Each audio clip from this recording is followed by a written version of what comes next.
आप लिटरली इस समय आपकी किताब पढ़ के वो इमोशन जाग रहे हैं कि भाई at least there is one man hmm who genuinely wants hmm कि conversion should stop and people should come back. Yes तो ये इसमें जो घर वापसी है, जो रिकन्वर्जन है, ये सबसे अच्छा cost effective low hanging fruit है ये। अच्छा। हाँ, जिसमें जो मैंने बुक में लास्ट में डेटा भी दिया हुआ है, पिछले 40-50 साल में हमने 1 ट्रिलियन जीडीपी का लॉस हुआ है ड्यू टू रॉयट्स। बिल्कुल।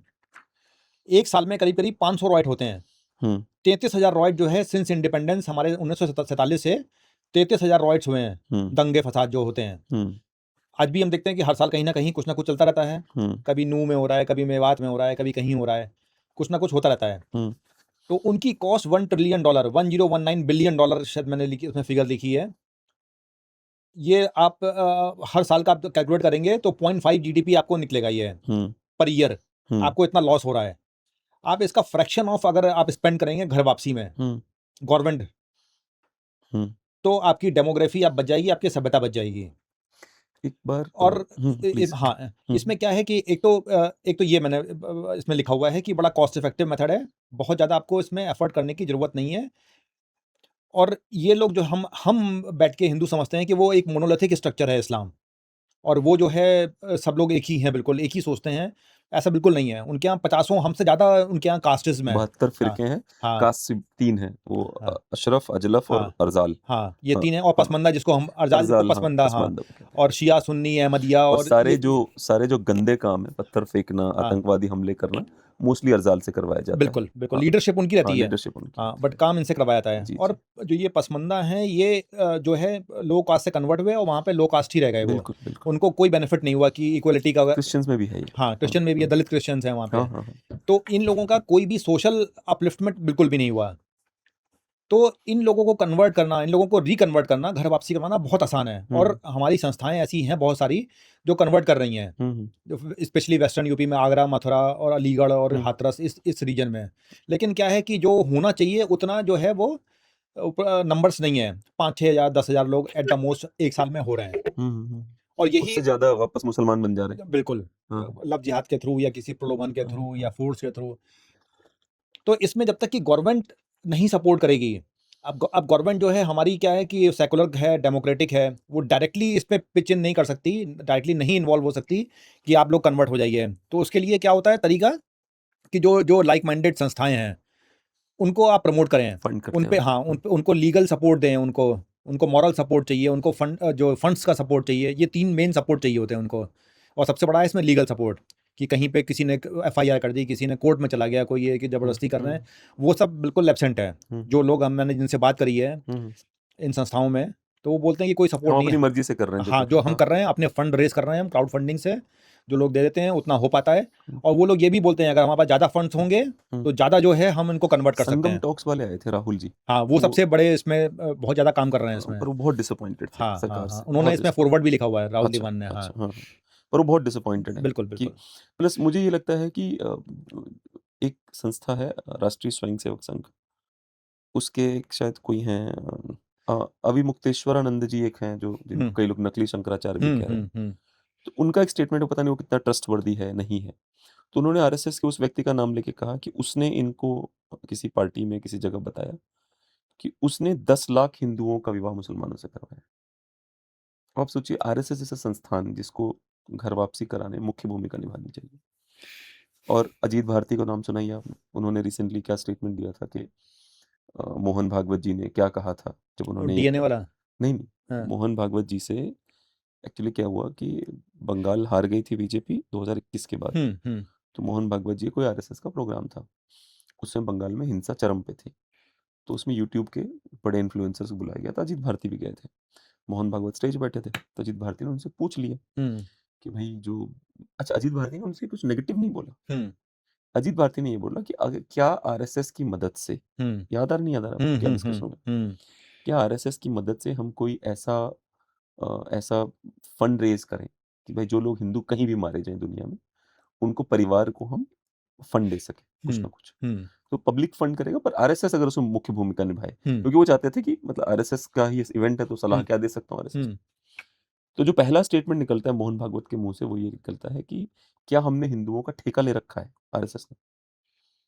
अच्छा, अब अजीत भारती ने ट्वीट किया, इस पे कई वीडियो बनाए उन्होंने आके और सबसे लड़े भी वो। तो अगर अजीत भारती गलत है, हाइपोथेटिकली झूठ बोल रहे हैं, तो आरएसएस को तो उनके ऊपर मानहानि डाल देनी चाहिए। मोहन भागवत जी को मेरा नाम लेके झूठ बोल रहे हैं, ऐसा कुछ हुआ नहीं, है ना। तब मुझे नहीं पता अजीत भारती जी कितना सच बोल रहे हैं, पर आरएसएस का रिएक्शन देख के तो लग रहा है कि अजीत भारती क्या पता सच्ची बोल रहे हैं। बिल्कुल। तो आप किससे उम्मीद करते हैं घर वापसी कराएंगे? ये लोग जो सत्ता को एंजॉय नहीं, करने में मैं सब भूले उम्मीद नहीं बैठे करता हैं। हूँ, मैं तो एक आह्वान कर रहा हूँ कि ये करना चाहिए। अच्छा, हाँ, मेरा ये है कि आप जो है आप इसको ये 3 सपोर्ट दीजिए, लीगल, फंड्स और मॉरल सपोर्ट। तो इससे जो है वो डेमोग्राफी आपकी बची रहेगी और पर डेमोग्राफी बचाना ही मेरी सरकार ही इसके थ्रेट पे बन रही है। मैं हैं? इसको खत्म कर दूंगा। नहीं तो वो मैं लोग सरकार ऐसा नहीं कैसे है, वो लोग बनाऊंगा? 25 करोड़ है ना, हम हाँ। 25 करोड़ को तो एक दिन में तो कर नहीं पाएंगे, एक दिन में या एक साल में, हमें तो टाइम लगेगा। तो उसको तो कुछ तो करना चाहिए, उनको स्टार्ट तो एटलीस्ट करें वो। कहीं पता चला आपको थोड़ा बहुत हो रहा है, सरकार सोच रही है इस मामले में? नहीं, बिल्कुल नहीं सोच रही है। मुझे अभी तक किसी ने नहीं बताया कि सरकार जो है एक्टिवली इस चीज़ में इन्वॉल्व है। अच्छा, हाँ, जीरो इंटरेस्ट है। जीरो इंटरेस्ट है। और ये जो है ये 1920 से चल रहा है। 1920 में एक बहुत बड़े महात्मा आए थे जिनको मैं स्वामी श्रद्धानंद, विवेकानंद के इक्विवेलेंट में मानता हूँ उनको। जो उन्होंने किया वो भी जो है वो अलग, बिल्कुल उनके अंदर ताकत थी। तो स्वामी श्रद्धानंद ने 1 साल में 40,000 लोगों को कन्वर्ट कर दिया आगरा में, जिनको मलखाना राजपूत बोलते हैं जी। मलकाना राजपूत। तो उनको फिर बाद में एक अब्दुल ने मार दिया था उसको, उनको घर में उनके आश्रम में घुस के उनकी गर्दन काट दी थी और मोहनदास गांधी ने कहा था कि बहुत अच्छा किया, जिहाद किया उसने। हाँ, तो गांधी जी ये थे ये, और वो उसको वाइट वॉश करने में लग जाते थे कि गलती किसकी है ये। तो इसमें एक चैप्टर मैंने ये भी लिखा है कि कांग्रेस की क्या रिएक्शन रही है 1920 से। तो कांग्रेस की रिएक्शन हमेशा ऐसी रही है कि ठीक है, इंडिविजुअल आप कन्वर्ट करते रहो 1-2 लोगों को, लेकिन जहां पे आप मास स्केल में आप जाओगे घर वापसी में, वहां पे हम आपको करने नहीं देंगे। तो ये चीज जो है ये कंटिन्यूटी रही है और आज की सरकार में भी ये चल रहा है ये। अच्छा। कि कोई इसमें जो है एक्टिव जो है पार्टिसिपेशन, एक्टिव प्रमोशन इस चीज का नहीं है। और दूसरी बात ये है कि अगर आज सरकार जो है रिकन्वर्ट करती है, देखिए मुसलमान तो उनको वोट देता नहीं है, एक वोट इनको नहीं मिलता, हाँ। तो एटलीस्ट उनके पास एक चांस तो रहेगा कि उनको कन्वर्ट कर रहे हैं, तो उनके वोटों में बढ़ोतरी रहेगी। मतलब फायदा ही है सरकार, नुकसान नहीं है। बिल्कुल। और यति नरसिंहानंद जी हैं, हाँ, मैं जानता हूँ। हाँ, मैं गया भी हूँ उनके आश्रम में। तो उन्होंने कहा था कि उन्होंने बहुत मेहनत करके मुसलमानों के एक बहुत बड़े आदमी को कन्वर्ट किया। उनको जितेंद्र त्यागी वसीम, हाँ, वसीम रिजवी को। उस पे भी एक चैप्टर है। अच्छा है? हाँ, अच्छा, लास्ट में। हाँ, तो उन्होंने उनको बना दिया जितेंद्र त्यागी। पर क्या किया सरकार ने उसको? हाँ, जेल में डाल दिया।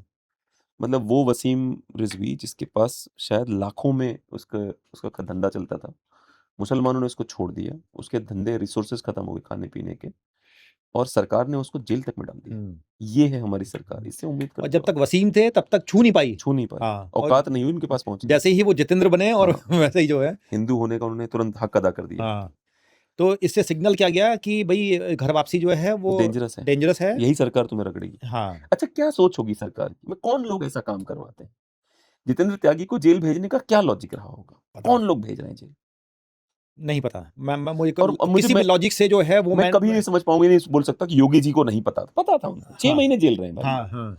एक होता है कल गए परसों निकल आए। हाँ, तो नहीं पता चला किस अधिकारी ने कर, सबको पता चला, सबको पता है क्या हुआ, सबको पता है। उसके बाद भी दूसरा, चलो ये तो ये हो गए जो ये आपकी शायद उसमें पॉडकास्ट में आई भी हैं, सलीम वास्तिक जो है आए थे ना आपके उसमें, मैंने देखा था वो, उनको भी तो जेल में डाल दिया। नहीं, वो तो छूट गए। नहीं, अभी तो छूट गए अभी, लेकिन उनको भी तो जेल में डाला ना। आपका जो एक्स मुस्लिम है वो आपके सबसे बड़े एसेट हैं वो। बिल्कुल। जो उनका जो गढ़ को, उनके किले को नेस्तनाबूद करने के लिए इनसे बड़ा एसेट कोई हो ही नहीं सकता। उनको आप प्रमोट नहीं कर रहे हो ना, उनको सिक्योरिटी दे रहे हो उनको, तो क्या बात का है?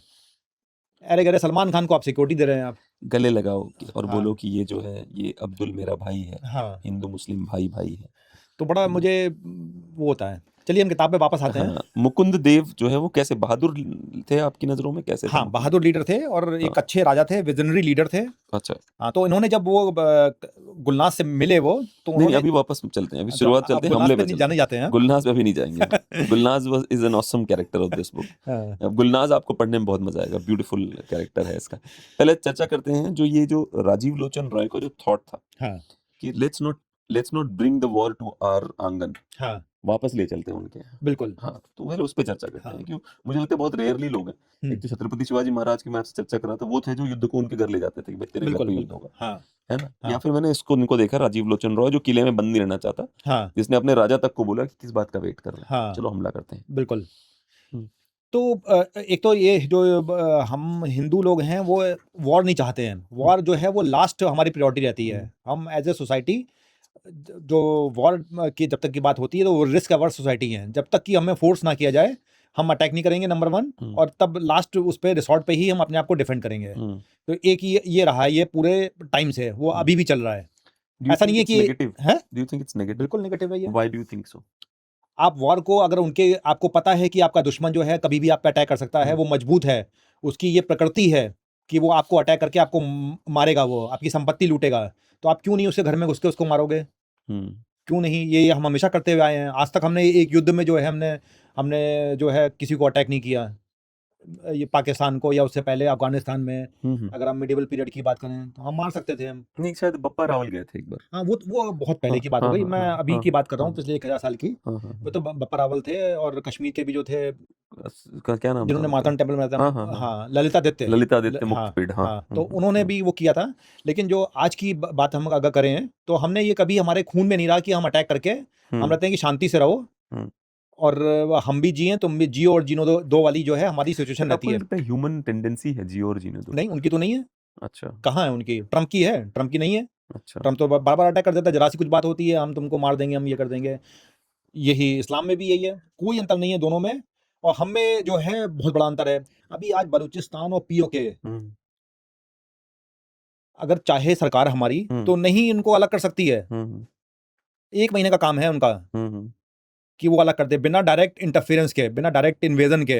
आप उनको इतनी फंडिंग करो, उनके इतने आर्म्स दो, जो वो लोग कश्मीर में, पंजाब में करते हैं, वही हम बलूचिस्तान में करें और पीओके में करें, तो क्यों नहीं हो जाएगा? ये बिल्कुल हो जाएगा। अब ये आपको लगता है इतने बड़े बड़े लोग, जैसे क्या नाम है उनको, क्या कहा जाता है, अजीत डोवाल जैसे सो कॉल्ड बड़े महान जेम्स बॉन्ड है हमारे पास, नहीं कर रहे होंगे ऐसा कुछ काम? नहीं, वो ठीक है, वो कर रहे होंगे, लेकिन बहुत लो स्केल पे कर रहे हैं। इसके लिए पहले पॉलिटिकल वो चाहिए, एक विजन, एक स्ट्रेटेजी, कि भाई मुझे ये अलग करना है, ये पीओके मुझे अलग करना है, पीओके अपने अंदर मिलाना है। ये जब सोच होगी तब बाकी चीजें जो हैं वो